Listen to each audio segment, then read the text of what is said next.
Hi, simple and healthy రాగి bun ఎలా చేయాలో చూద్దామా?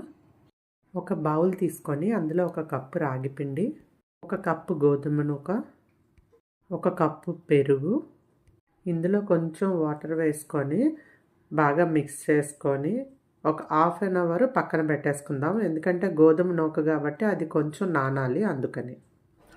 హాఫ్ అన్ అవర్ తర్వాత మిక్సీ జార్లోకి వేసుకొని గ్రైండ్ చేసుకుందాం. గ్రైండ్ చేసినప్పుడు వాటర్ కూడా వేయొద్దు, వాటర్ వేయకుండానే గ్రైండ్ చేయండి. స్టవ్ మీద ఒక కళాయి పెట్టుకొని దాంట్లో ఒక స్పూన్ ఆయిల్ వేసుకోండి.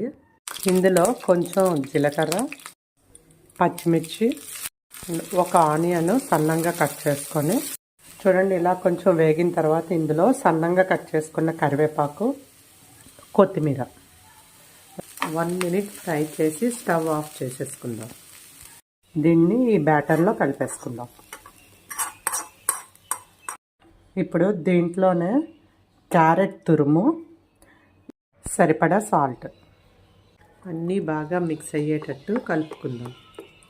ఒక చిన్న కళాయి స్టవ్ మీద పెట్టుకొని నెయ్యి వేస్తున్నాను, మీరు కావాలంటే ఆయిల్ అయినా వేసుకోండి. బన్లా వేసుకుందాం. ఇలా వేసుకొని ప్లేట్ మూత పెట్టేసి లో ఫ్లేమ్లో ఉంచుకుందాం. చూడండి, ఒక సైడ్ కొంచెం వేగిన తర్వాత దీన్ని మనం రివర్స్ చేసేసుకుందాం. రెండో వైపు కూడా వేగిపోయిన తర్వాత దీన్ని ప్లేట్లోకి తీసేసుకుందాం.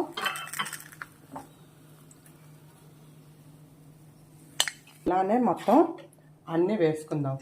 ఇదిగోండి, మన రాగి బన్స్ రెడీ అయిపోయాయి. ఇది చాలా హెల్దీ ఫుడ్ అండి.